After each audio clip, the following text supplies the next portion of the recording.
सदियों से चली आ रही परंपरागत के अनुसार दीपावली से 2 दिन पूर्व मंगलवार को धनतेरस के अवसर पर सुमेरपुर उपखंड एवं तकतगढ़ नगर पालिका क्षेत्र सहित आसपास ग्रामीण क्षेत्रों में अल सुबह सूर्योदय होते ही हर घर की गृहिणियां एवं युवतियों ने धनतेरस पर खेतों में पहुंचकर धन रूपी खेत की मिट्टी की दीपक जलाकर धूप बत्ती के साथ पूजा अर्चना कर एवं तकतगढ़ नगर पालिका क्षेत्र सहित आसपास ग्रामीण क्षेत्रों में अल सुबह सूर्योदय होते ही हर घर की गृहिणियों और युवतियों ने धनतेरस पर खेतों में पहुंचकर धन रूपी खेत की मिट्टी की दीपक जलाकर धूप बत्ती के साथ पूजा अर्चना कर और सोना रूपी आवल के पीले फूल का धन लेकर पहुंचने का सिलसिला देखने को मिला। मंगलवार सुबह सूर्योदय होते ही हर घर की गृहिणियों एवं युवतियों ने शहर के नजदीकी खेतों में पहुंचकर खेत में दीपक एवं धूप बत्ती जलाकर खेत की मिट्टी पर कुमकुम तिलक के साथ विधिवत पूजा अर्चना कर धन रूपी खेत की मिट्टी को बर्तन में लेकर उस पर सोना रूपी औषधि आवल के पीले फूलों को सजाकर सिर पर रखकर धन लेकर पहुंची। दिन ब दिन लुप्त हो रही परंपरागत बड़े बुजुर्गों ने बताया कि तकरीबन 3 दशक पूर्व ही सदियों से चली आ रही परंपरागत रूप से दिवाली के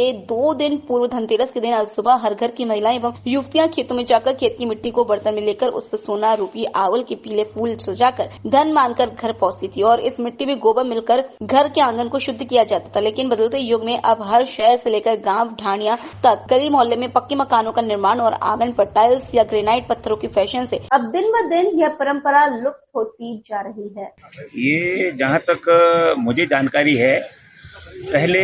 बहुत पहले की बात है, तब ये बच्चियाँ और महिलाएं वगैरह तालाब में जाती थी, मिट्टी उस तगारी में भर करके उसके ऊपर आंवल के फूल जो पीले होते हैं वो लगा करके घर आती थी और उसका पूजन करती थी। और वो जो मिट्टी लाई हुई होती थी उसकी ही वो उसमें गोबर मिला करके फिर वो अपने घर के आंगन में वो लीपती थी। पहले पूजा करती थी, फिर वो लीपती थी। तो ये परंपरा बहुत पहले थी। अब धीरे धीरे क्या है कि कालांतर में ये मकान सारे के सारे पक्के बनते गए, फर्श वगैरह सब पक्का बन गया। अब उसके बाद में ये परंपरा धीरे धीरे लुप्त होती गई और अब मैं समझता हूँ कि लगभग संपूर्ण रूप से ये लुप्त ही है। ग्रामीण क्षेत्रों में आज भी परंपरा चल रही है क्या? हाँ, बिल्कुल सही बात है। जो छोटे छोटे गांव है वहाँ अब भी ये परंपरा चालू है और उसी मिट्टी और आंवल के फूल का, इसको क्या है कि धन रूपी मानते हैं उस मिट्टी को और उस आंवल के फूल को, और